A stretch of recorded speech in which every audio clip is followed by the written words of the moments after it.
the contemporary global realm. The contemporary global realm. What is this contemporary global realm all about? How is the present world? What is the role of India in the contemporary global realm?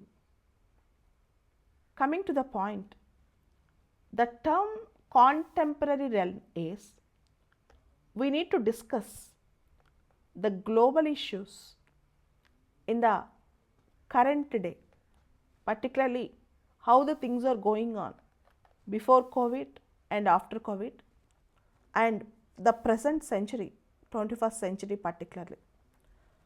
Many scholars predicted the rise of Asia in the 21st century, and instead there is a thinker called Professor Joseph Nye.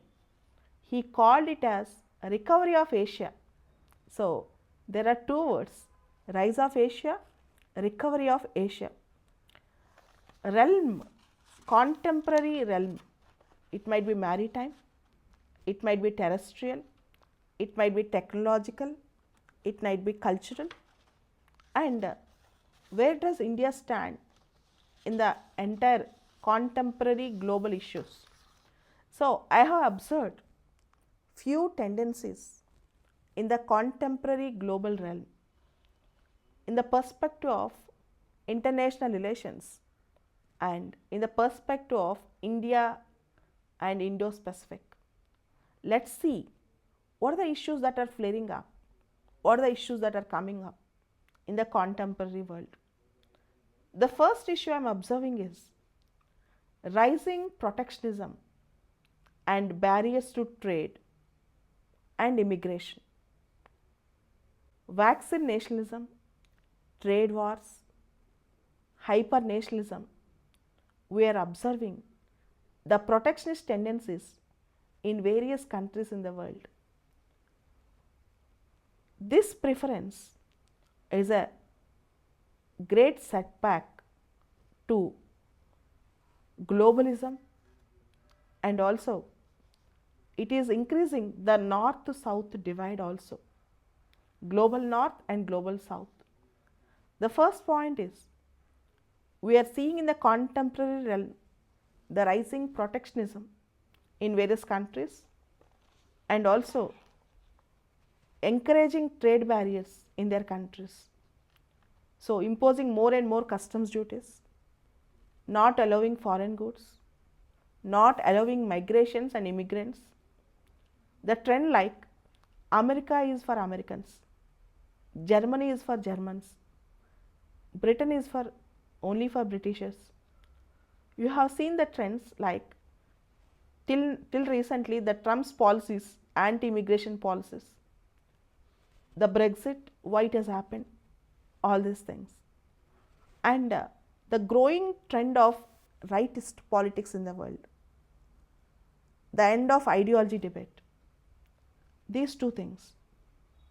In various countries we are seeing the rightist politics are winning over. This is also the contemporary global trend.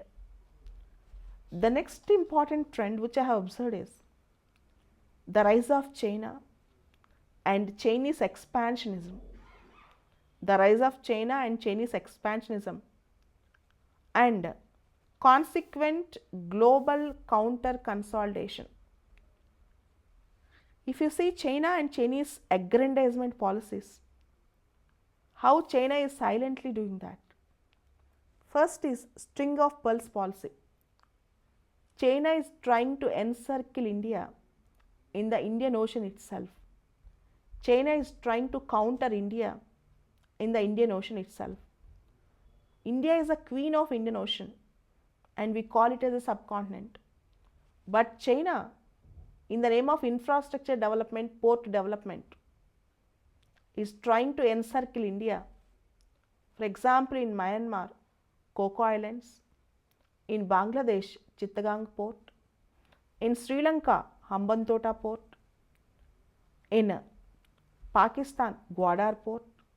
So, by constructing ports and other infrastructure projects, China is trying to contain India encircle India in the Indian Ocean region.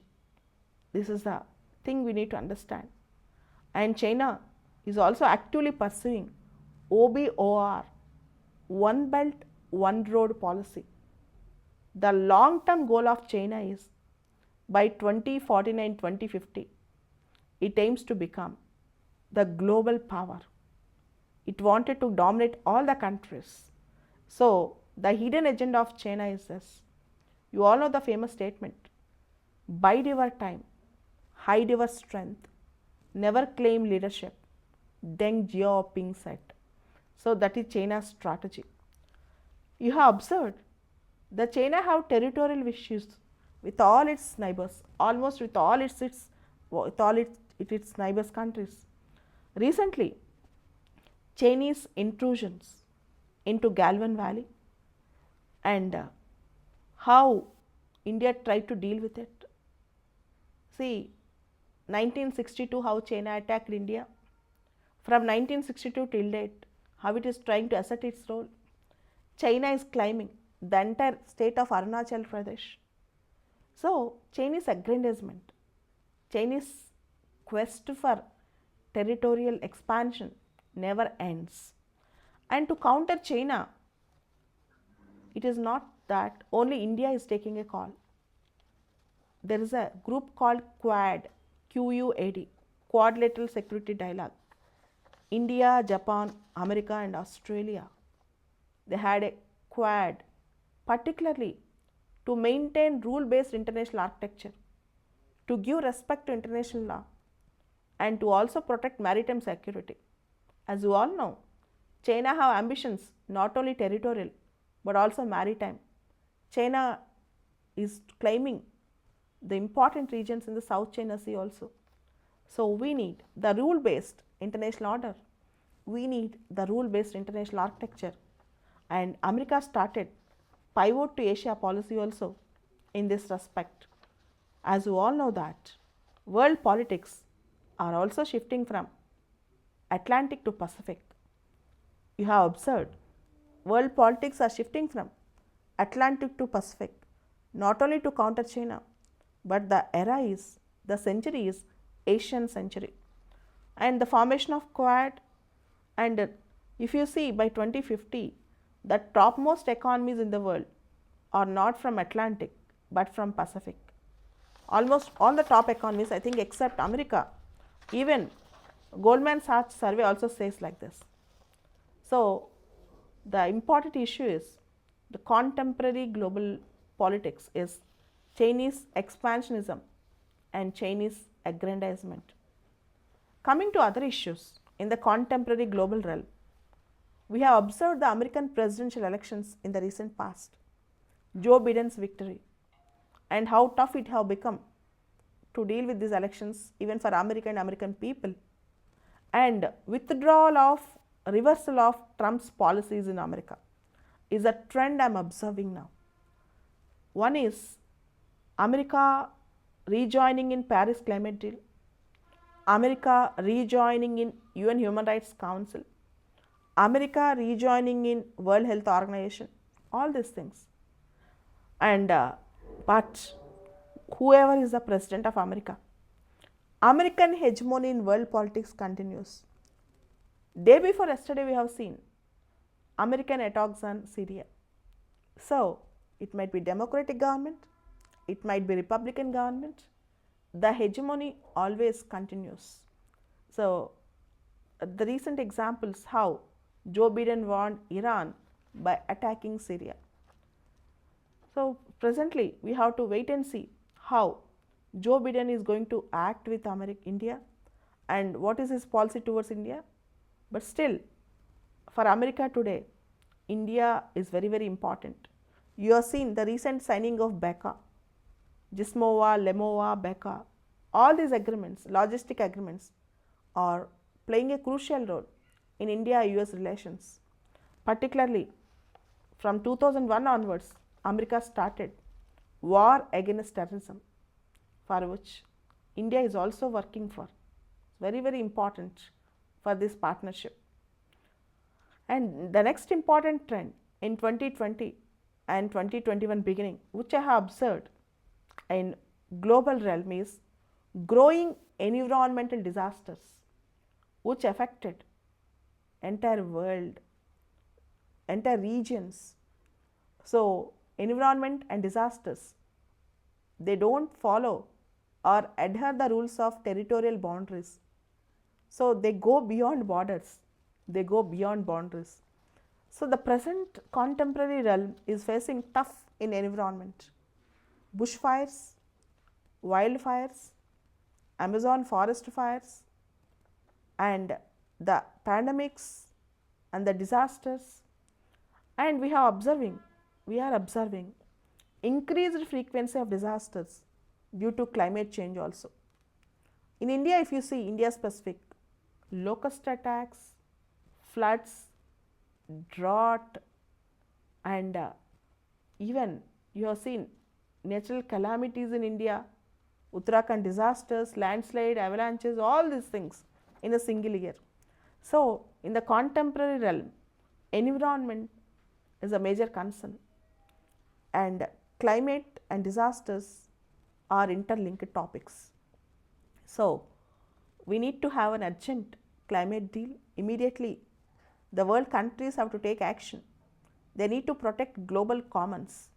Global commons include the water, the high seas, the air, the land, and the other things which we enjoy in common. But unfortunately, even space and outer space, unfortunately, no country bothers about global commons. For example, even today, America is the main polluter. It releases around 22% of greenhouse gases, but it takes no much responsibility to protect the climate. So we need to take a call on it. We need to immediately take a call on it.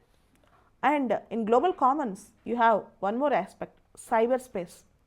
Now, cyberspace have become a global common. Recently, there is a news about Budapest Convention with respect to cyber crimes. India not yet signed this convention. And the other thing is in climate change. We need to work not only the climate and environment and other things, but also we need to work with respect to space and space wastage, all these things, space junk particularly. And the next important concern in the contemporary global realm is impact of non-state actors on sovereignty, impact of non-state actors on various countries. For example, tech giants like Facebook, Google on sovereign countries. Recently, you have seen Twitter blocking the Trump's Twitter account, and Facebook playing a crucial role. Google, all these things. In Australia also presently, there is a big tussle that is going on between Australian government and the contemporary tech giants, Facebook, Google, all these things. So how tech giants are taking lead in the contemporary global realm. So it is not governments, it is technology and technological giants which are ruling the world. Even we need to check on this, because the one thing which we cannot control is technology today. Technology is needed, but it is a double-edged sword. Technology is very, very important, but that is a double-edged sword. We need to protect our sovereign countries, and there is a very, very important phenomena in technology. You have seen recent Cambridge Analytica episode, how it got data from Facebook, it tried to manipulate elections in America, and how now the manipulations are going on through various social media and other sites, all these things. So technology, we can use it positively. Technology also produces some disastrous consequences. There is an urgent need for the world countries to protect the people, countries and citizens from technological innovations negatively and technological dangerous consequences also. This is very, very important. And in the contemporary global realm, we know that The Cold War have come to an end in 1991 with the disintegration of Soviet Union. But with the disintegration of Soviet Union, this is a big question. Is the non-aligned movement lost its relevance? But you have seen in the COVID world and post-COVID world how we need to encourage South-South cooperation, how all these 120 countries in the NAM should come forward together to address various common problems, to solve various global common problems, all these things. So, relevance of NAM have become a very big question, and in the post-COVID world, we are understanding that South-South cooperation, for South-South cooperation, NAM is very, very important. So, we can see the resurgence of the third world countries and their common demands in the recent past. And you all know that India is a 8th time non-permanent member of United Nations Security Council. So, there is an urgent need to reform UN. UN and UNSC should represent the global realities today. P5 countries, the permanent 5 countries in the UNSC, are very, very powerful in the post-World War period. But now, many countries are emerging like India, like Brazil, like South Africa. If you see the global South, they were not at all represented in the UNSC as permanent members. There is an urgent need to reform UNSC, and there is an urgent need to review the veto powers in the UNSC, to reform UNSC and to review the veto powers in the UNSC. This is also very important. So, we need to bring multilateralism in the global politics, in the contemporary world, and we also need to counter American hegemony in world politics, and we need to work together for transforming the world from unipolar to multipolar. And coming to the world institutions, world economic institutions particularly, the IMF, the World Bank should become more democratic. And in the recent past, particularly where there are trade wars and other things, the vaccine nationalism and other things, relevance of World Trade Organization is a big question, relevance of WTO. Now recently, last week you have observed a woman becoming Director General of WTO, particularly a woman from third world country, a Nigerian woman. So, let us see how she is going to take a balanced view on environment and trade, environment and development, that is, to put it in a single word, sustainable development, and how the world is going to lead with the 17 sustainable development goals, as we are having a big targets on them, the 17 goals like removing absolute poverty, abolishing that, hunger, abolishing hunger, and protecting environment, promoting gender equality, all these things we need to promote.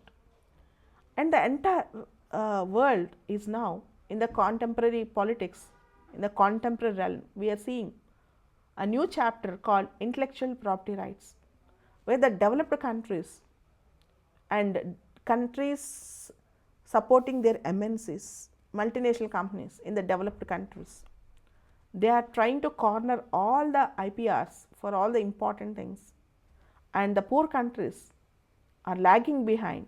The developing world is lagging behind this IPR concept. So, this we need to reverse.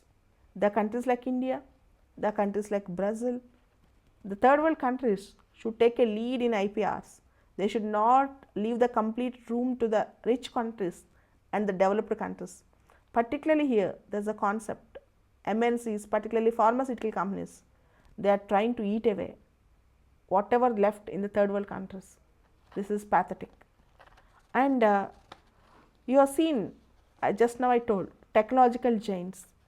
Now, I feel that though they are non-state actors, they are trying to pose a great challenge to the sovereignty and the strength of nation states. So, if you leave these technological giants uncontrolled, if you leave them with free hand, they might take the complete lead and they may dominate the sovereign countries also.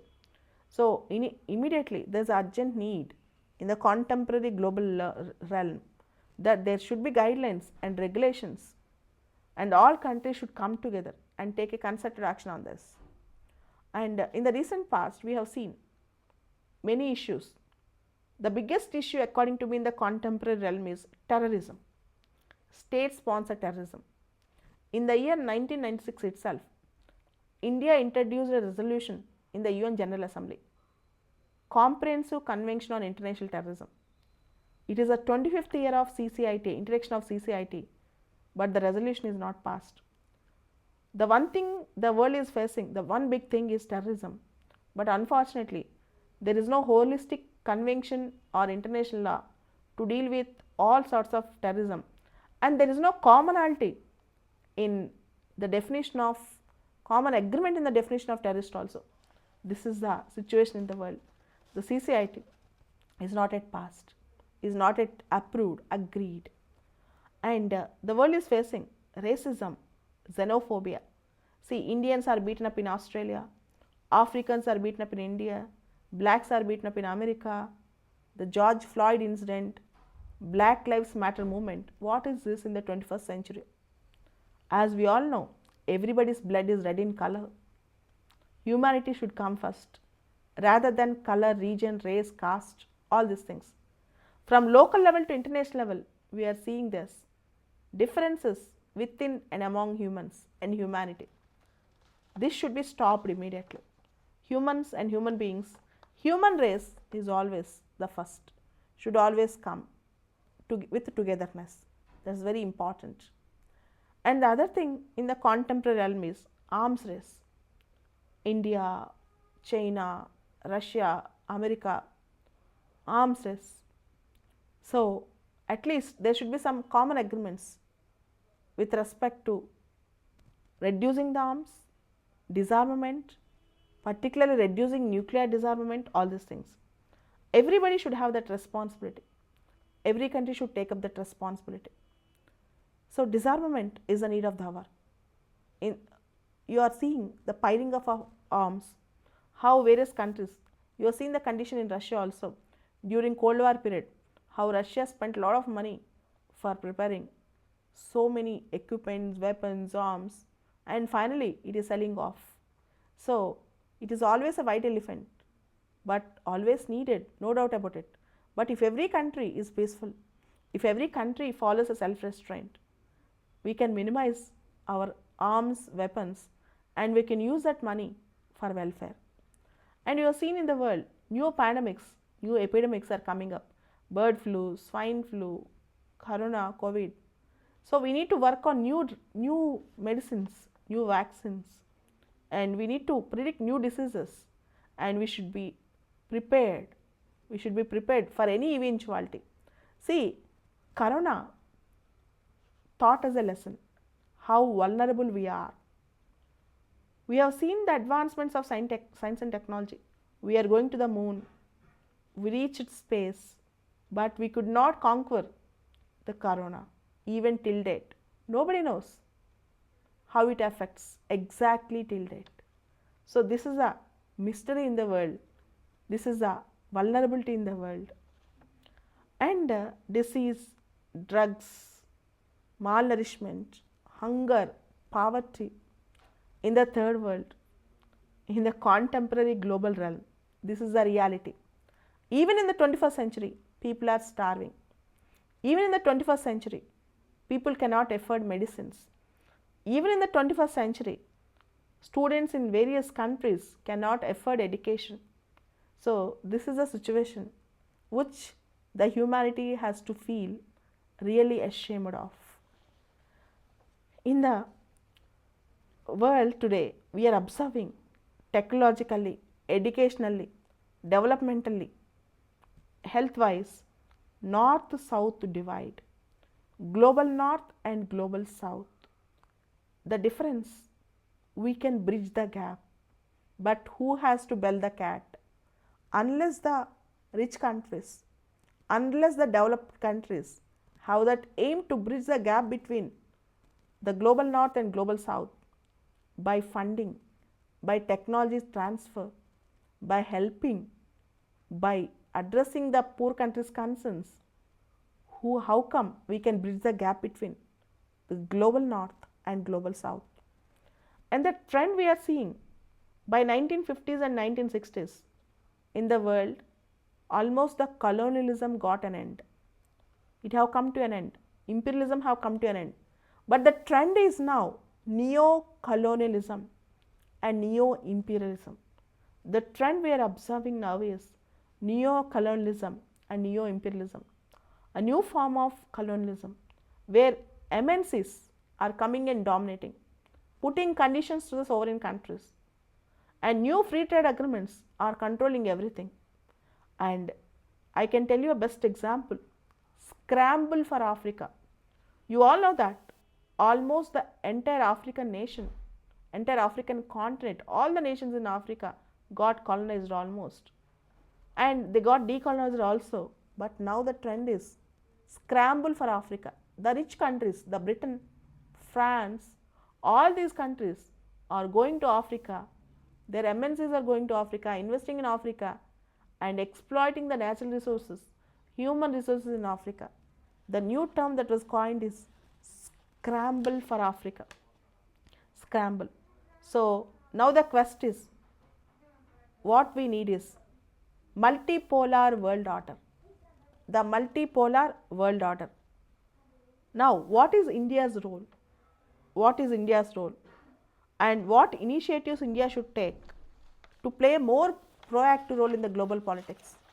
As you all know, India is a soft power. Though it is a nuclear power, though it has all strengths and strong defense, India never attempted for a preemptive war. India responded when some country attacked India, either Pakistan or China, but India never attacked on its own. India never went for a preemptive war. So the first thing is, India again should play a leading role in NAM, should play a proactive role in non-aligned movement. That's very important. That's the need of the hour for India. That's very important. That's the need of the hour for India. And we need to have an urgent need in UNSC reforms, and India should play a crucial role in the UNSC also. And in WTO, IMF and World Bank, in all these institutions, India should play a crucial role. So, as a regional power, India is following Gujarat doctrine. Now, India trying to reconnect with its friendly neighbors, particularly following Gujarat doctrine. Gujarat doctrine in the sense, do help to your neighbors, do favor to your neighbors without expecting much back from them. Do help to your neighbors, do favor to your neighbors without expecting much back from them. India is doing that. India started Project Mawsum. India, that is the reconnecting with its Indian Ocean friends. India is also harnessing blue economy. Our Prime Minister Modi ji has started a new concept called Sagar, SAGAR, Sagar, security and growth for all in the region. SAGAR, particularly for the Indian Ocean friends, we have started a new concept, a new theory called Sagar, SAGAR, security and growth for all in the region. And India is now, no doubt, is a regional power, sixth largest economy in the world now. And now India is playing a good role as a good neighbor. And fantastically we can observe vaccine Maitri. India is providing vaccines to many third world countries. India is aiming to provide that for more than 100 countries. Vaccine Maitri, this is a fantastic thing. When the world is debating about vaccine nationalism, India is helping the other countries. As Lakshmana is providing Sanjeevani, Lakshmana have provided Sanjeevani to the world, India is providing COVID vaccines to the world, particularly third world. This is a fantastic gesture from India. Also, we can call it as vaccine diplomacy. Whenever our neighbors are in distress, whenever they need our help, India is the first country. India is ready to help them all the time. But now, India should not be a mute spectator or silent spectator in the global politics. You have seen the episodes in Myanmar. You have seen the episodes in Syria, in the episodes in Palestine and Israel. Immediately, India need to be more proactive and should respond to the humanitarian calls in the world. India should be more proactive in the global humanitarian calls. Only then India can become a big power in the world and can counter China's aggrandizement. You have seen India is becoming part of various regional groups. It's good. But India should also become a part of various regional economic groups to strengthen and consolidate itself. As you all know, Deng Xiaoping said, no country in the modern world can prosper with a closed door policy. India should have more and more economic integrations. At the same time, India should also protect its own people. It's going to become the largest populous country in the world. It has now the advantage of demographic dividend. So it should harness its human resource. And you all know that Indian diaspora is everywhere in the world. We can use our diasporic strength to rebuild the confidence of India and reconnect India to the world in a more vigorous and a stronger way. This is how we can hope India to be the best with its human resource, with its diaspora, and with its strength in pharma industry, with its strength in IT sector, particularly with its stability of democracy as it's the largest democratic country in the world, and how well we are faring in our democratic values. We need to spread it to the world, and we need to reconnect with new types of diplomacies like yoga diplomacy, vaccine diplomacy, and other track 2 diplomacies. So this is how we can expect the contemporary global realm tomorrow. And